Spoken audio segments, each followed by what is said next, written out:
F-16 और 5 पाकिस्तानी लड़ाकू विमान हमने मार गिराए। लेकिन ये पहली दफा एक ऑफिशियल प्लेटफॉर्म से एयर चीफ मार्शल का ये कहना कितना वजन रखता है और दुनिया की आंखों में ये एक कितना क्रेडिबल क्लेम, कितना क्रेडिबल दावा माना जाएगा। कोई भी इस तरह का रैकेज, कोई भी इस तरह का सैंडविच, कोई भी मलबा, उसकी कोई तस्वीर नहीं आई है जो कि हमको दिखाए कि पाकिस्तान के 5 या 6 हवाई जहाज गिरे हैं। उनके मलबे की तस्वीरें होंगी, कोई और रिपोर्टिंग होती, तो थोड़ा सा एविडेंस की कमी है। भारतीय वायुसेना अध्यक्ष जब बोले तो उनको इतने ठोस तरीके से, इतने मजबूत तरीके से, इतने सबूत के साथ बोलना चाहिए कि कोई भी विदेशी, अंतर्राष्ट्रीय या कोई भी भारतीय उनके बयान पर सवाल ना उठा सके। ना आपने एक्सप्लेन किया कि आपने इतना समय क्यों लिया ये बताने में, और दूसरी चीज कि आपने इस बात को एक्सप्लेन ही नहीं किया कि भाई क्यों नहीं है एविडेंस हमारे पास। क्या अगर हम प्रूव करें तो कोई ऐसी चीजें रिवील हो जाए जिसको दुश्मन जो या पाकिस्तान उसको पता कर ले और जिससे हिंदुस्तानी सिक्योरिटी को नुकसान पहुंचे। भारत के अंदर ऐसा कभी नहीं रहा कि आप छुपाएंगे कि कितने लोग मारे गए और कितने हवाई जहाज का क्या हुआ।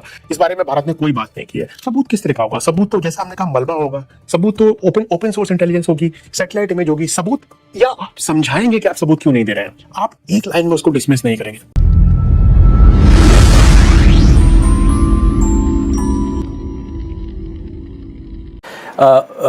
Air chief marshal AP Singh ने उनका ये दावा कि ऑपरेशन सिंदूर के दौरान 5 पाकिस्तानी लड़ाकू विमान हमने मार गिराए।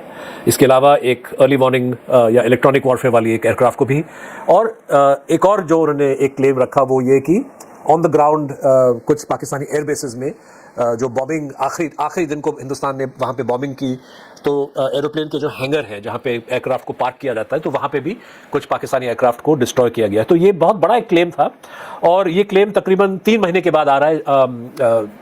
ऑपरेशन सिंदूर को वहाँ पे जंगबंदी जो है May 10 को हुआ। आपको याद होगा, दर्शकों को भी हम याद दिलाएं कि प्रेसिडेंट ट्रंप ने इसका सबसे पहले ऐलान किया, उसके बाद भारत ने और पाकिस्तान ने इस चीज़ को कबूल किया। तो ये जो क्लेम है, पाकिस्तान लंबे अरसे से कह रहा है कि उन्होंने 5 या 6 भारतीय वायुसेना के लड़ाकू विमानों को गिराया, और इसके बारे में हिंदुस्तान ने पूरी तरह से कॉन्ट्रडिक्ट भी नहीं किया, उसको माना भी नहीं। लेकिन ये पहली दफ़ा एक ऑफिशियल प्लेटफॉर्म से एयर चीफ मार्शल का ये कहना कितना वजन रखता है और दुनिया की आंखों में ये एक कितना क्रेडिबल क्लेम, एक कितना क्रेडिबल दावा माना जाएगा। सिद्धार्थ, सबसे पहले आपका शुक्रिया मुझे बुलाने के लिए। जहाँ तक कि air chief marshal AP Singh के दावे की बात है, ये दावा बहुत ही सडनली आया और एकदम ऐसा आया, अचानक आया है, जिसकी किसी ने एक्सपेक्टेशन नहीं थी, कोई उम्मीद नहीं थी कि ये इस तरह का दावा आएगा। सबसे पहली चीज़ ये है कि जो उनके, अगर एयर चीफ किसी चीज़ का दावा करते हैं तो उसको हमें सीरियसली लेना पड़ेगा, हम उसको इग्नोर नहीं कर सकते। वो भारतीय वायुसेना के अध्यक्ष हैं, सबसे सीनियर अधिकारी हैं, और उनकी बात में वजन है, उनकी बात का कहना बहुत वजन रखता है, बहुत मायने रखता है। ऑन द रिकॉर्ड बात कर रहे हैं, कैमरा में पूरी दुनिया में बात जा रही है, अंग्रेजी में बोल रहे हैं, सब लोग सुन रहे हैं, और आप उसको नजरअंदाज नहीं कर सकते। तो मुझे लगता है क्योंकि भारत एक डेमोक्रेसी है, हम पाकिस्तान की तरह ना मिलिट्री डिक्टेटरशिप है, ना अथॉरिटेरियन रजीम है, हमें एयर चीफ के इस बयान को एग्जामिन करना चाहिए और क्रिटिकली एग्जामिन करना चाहिए। उसको हमें ऐसे ही फेस वैल्यू पर नहीं ले लेना चाहिए और कहना चाहिए साहब एयर चीफ ने बोल दिया तो बात सही है। जो मिलिट्री डिक्टेटरशिप्स होती है, पाकिस्तान है, बाकी मुल्क है, वहाँ पर इस तरह के सवाल नहीं हो सकते हैं। एक लोकतंत्र में भारत एक लोकतंत्र है, भारत में इस तरह के सवाल उठना बहुत ज़रूरी है और उठने भी चाहिए। तो इस भारतीय वायुसेना अध्यक्ष के बयान पर 2 या 3 सवाल साफ साफ उठते हैं। पहली चीज़ बड़ी चीज़ ये है कि जो उनका पूरा जो एक बयान था वो एक राजनीतिक परिप्रेक्ष्य में दिया गया बयान था। पूरा उनका जो भाषण था, पूरी जो उनकी स्पीच थी, उसमें एक ओवरले था, एक अंडरकरेंट था राजनीति का। अगर आप देखें तो उनका जो सबसे मुख्य मुद्दा जो उन्होंने इस बयान में उठाया वो ये था कि साहब हमको राजनीतिक नेतृत्व ने खुली छूट दी थी, जो कि हम जैसा आगे बात कर सकते हैं वो शायद उतना सही नहीं है, उसमें एक कॉन्ट्रडिक्शन है। तो एक तो वो बयान एक राजनीतिक तरीके से दिया गया, उनका पूरा भाषण था जिसमें कि इस बात को कहा गया।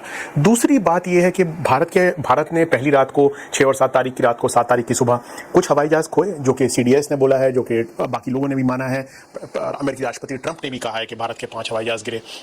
उस बारे भारत का तो नहीं बोले कि 5 गिरे, पर सबको पता है कि वो भारत की ओर इशारा कर रहे थे, तो उसके बारे में कोई बातचीत नहीं की। तो जैसा वो शर्लॉक होम्स की कहानी में है कि कुत्ता जो नहीं भौंकता है वो भी बताता है कि आपको कि कुछ बड़ी चीज़ हुई है। तो जब आपने उस चीज़ के बारे में बात नहीं की तो आपने अपनी क्रेडिबिलिटी को एक तरह से थोड़ा रिड्यूस कर दिया। अगर वो उसके बारे में जिक्र करते कहते हैं कि हाँ हमारे नुकसान हुए, और जैसे कि CDS ने कहा 2 दिन तक हमने हवाई जहाज पीछे की तरफ उड़ाए, फिर हमने सीखा और हमने उसके बाद अच्छी तरीके से काम कर पाए, तो शायद थोड़ी ज़्यादा क्रेडिबिलिटी इस बात की होती।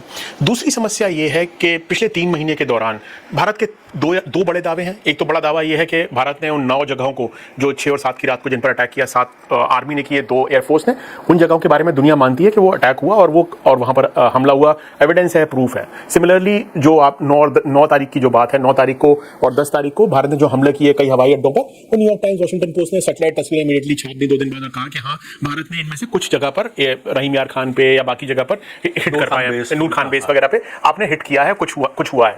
पर जो ये 5 हवाई जहाज, 6 हवाई जहाज और बाकी चीजों की जो बात है, इसका कोई जिक्र किसी भी तरफ से अभी तक नहीं आया।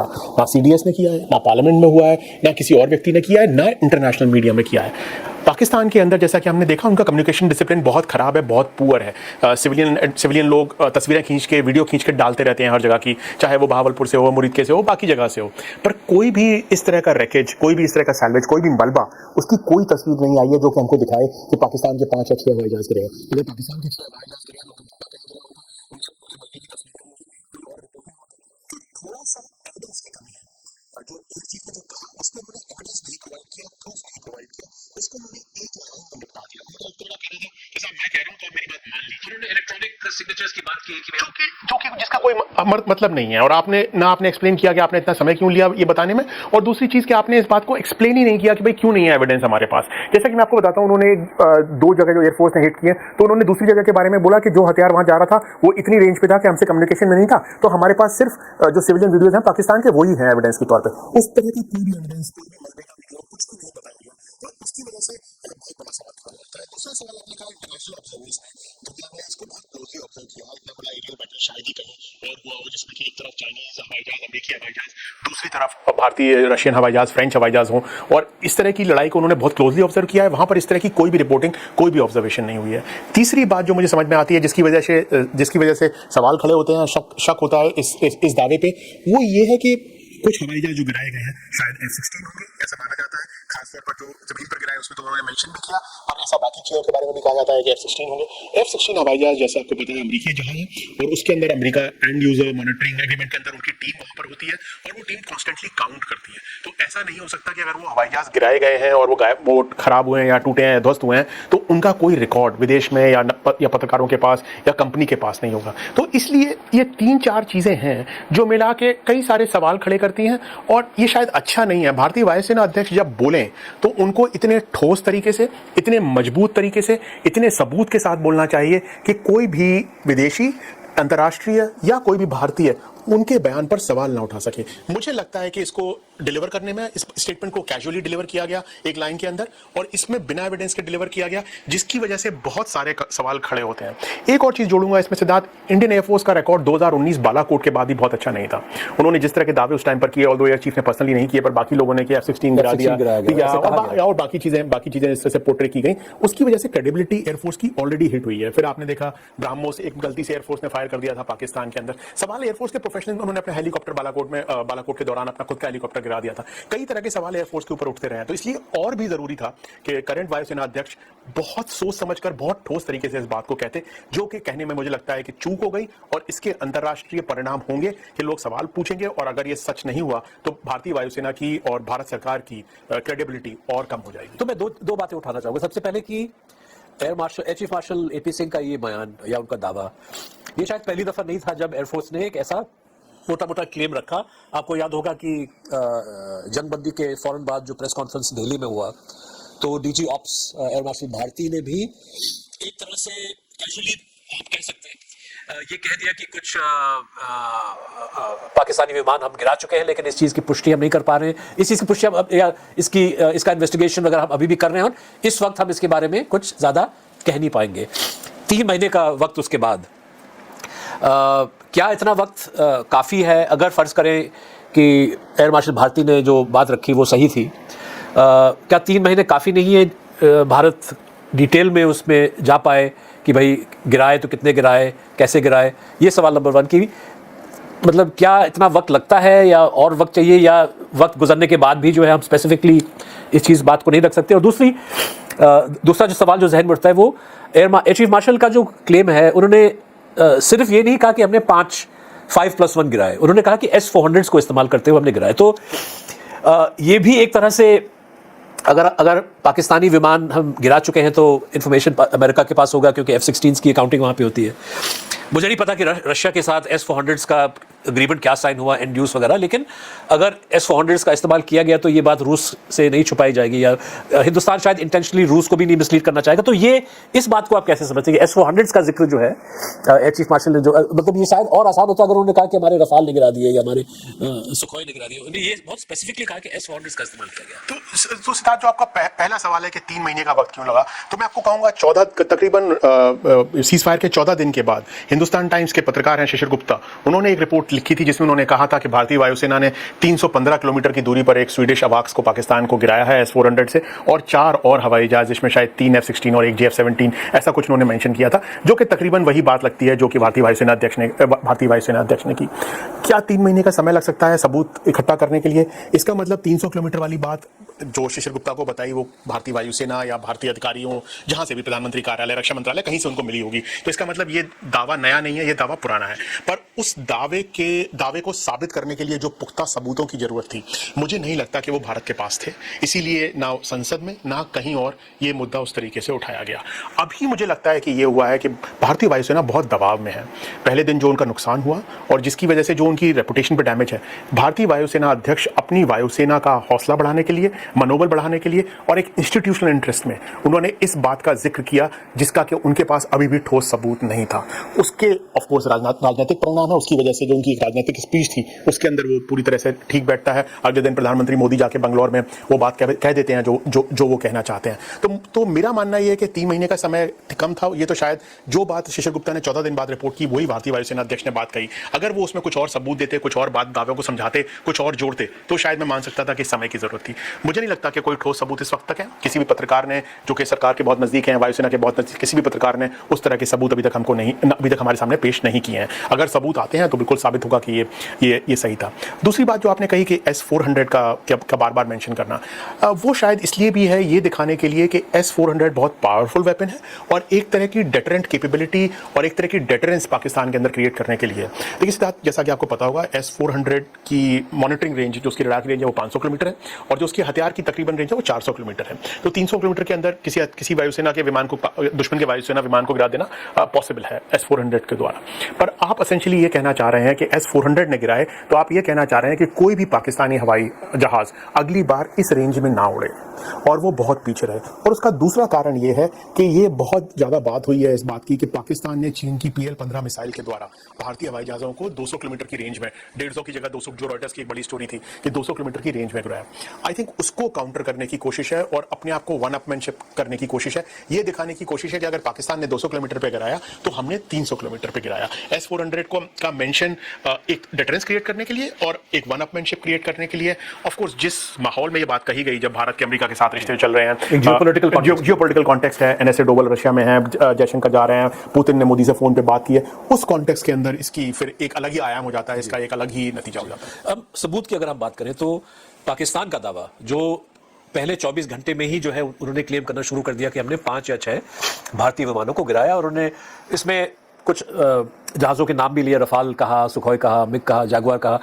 कोई ऐसा मतलब कॉन्क्रीट लिस्ट पाकिस्तान ने, मतलब मुख्तलिफ अलग अलग क्लेम्स आ रहे हैं। जहाँ तक हम सबूत की बात करें तो मलबा जो 2 या 3 जगहों पे गिरी है इंडिया में, और जिसका फुटेज जो है आम शहरियों ने निकाल के सोशल मीडिया पे डाला, उसके बाद पत्रकार भी वहाँ पे पहुँच गए, तो ऐसा लगता है कि मलबा कम से कम 2 या 3 एयरक्राफ्ट का गिरा है हिंदुस्तान साइड में, जो लगता है कि जो एक तरह से पाकिस्तानी क्लेम को मजबूत बनाता है। उस प्रकार का सबूत पाकिस्तान के अंदर पाकिस्तानी जहाज़ों का गिरने का नहीं मिल रहा है। मतलब कि, और जैसे आपने कहा कि वहाँ पे, मतलब जितना यहाँ पे स्मार्टफोन चलता है वहाँ पे भी चलता है, सोशल मीडिया वही 2019 के दौरान आपने देखा LC के पास हर जगह वीडियो बने हुए थे, जब और खासतौर पे जब आम पब्लिक को नहीं पता था कि हिंदुस्तानी एयरक्राफ्ट ने सरहद पार नहीं किया और पाकिस्तानी एयरक्राफ्ट ने सरहद पार नहीं किया। इसलिए कहने का मतलब कि अगर मलबा गिरा है तो फर्स्ट इंस्टिंक्ट जो शहरी का वो लगेगा कि ये दुश्मन का एयरक्राफ्ट है। जब भारतीय ड्रोनों ने जब लाहौर में अरवाल की जगह रडार पे अटैक किया तो लोग वीडियो बना रहे हैं ना। ऐसा कोई हमला नहीं है इसका वीडियो नहीं बनाया कोई भी इंसिडेंट का।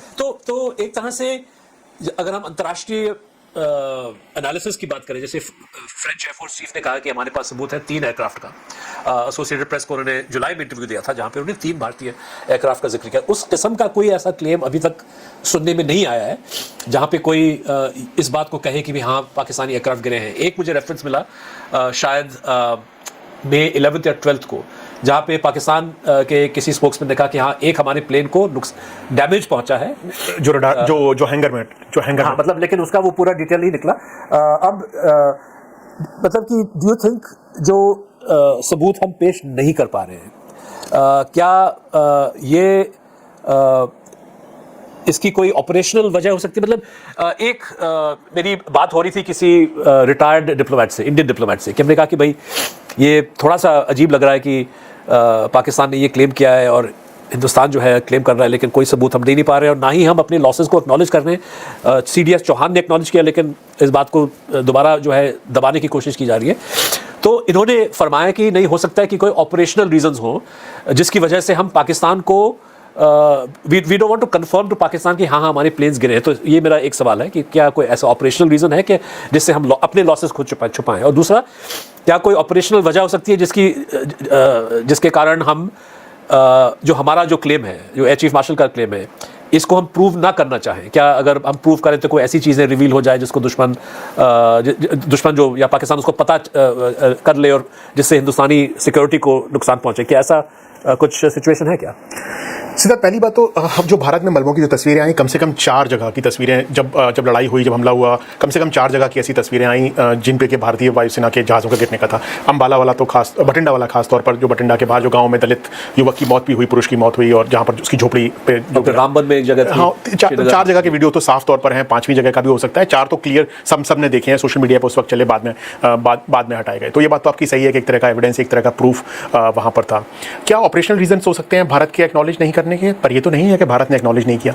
जैसा कि आपने कहा, CDS चौहान ने तो एक्नॉलेज किया है, और जहां तक बात है पता होने की, पूरी दुनिया को पता है, अमेरिका को पता है, फ्रांस के वायुसेना अध्यक्ष को पता है, आप विदेशों में गए हैं, हर जगह लोगों को पता है। लोग नंबर्स भी देते हैं। सिद्धार्थ, आपने भी नंबर सुने होंगे, बड़े स्पेसिफिक नंबर लोग देते हैं कि एक रफाल है, एक मिराज 2000 है, 2 सुखोई है, 1 सुखोई है, 2 MiG-29, ऐसे कुछ करके लोग नंबर्स भी देते हैं। विदेशों में मैं भी गया हूँ, आप भी गए हैं, हम सब ने सुना है, हर जगह लोग, सेना के लोग, बाकी लोग, थिंक टैंक्स के लोग, हर जगह इस तरह की बात हो रही है। मेरी समझ में, जो मैं पुराना इतिहास देखूँ भारत का, चाहे वो कारगिल के दौरान हो या बाद में बालाकोट के दौरान भी हो, भारत में ऐसा कभी नहीं हुआ है कि भारत एक्नॉलेज ना करे। अपने छुपाने का ट्रेडिशन हमारे यहाँ कभी नहीं रहा है। 65 और 71 हर जंग में। सिद्धार्थ, कारगिल में बीजेपी की सरकार थी, हवाई जहाज गिरता है, MiG-21 गिरता है, हेलीकॉप्टर गिरता है, पायलट बंदी होता है, नचिकेता, सारी बातें उसी वक्त एक्नॉलेज की जाती हैं कि होता है। भारत के अंदर ऐसा कभी नहीं रहा कि आप छुपाएंगे कि कितने लोग मारे गए और कितने हवाई जहाज का क्या हुआ। इस बारे में भारत ने कोई बात नहीं की है। अगर आपने वायुसेना अध्यक्ष का पूरा भाषण सुना हो तो उसमें उन्होंने एक जगह ये भी कहा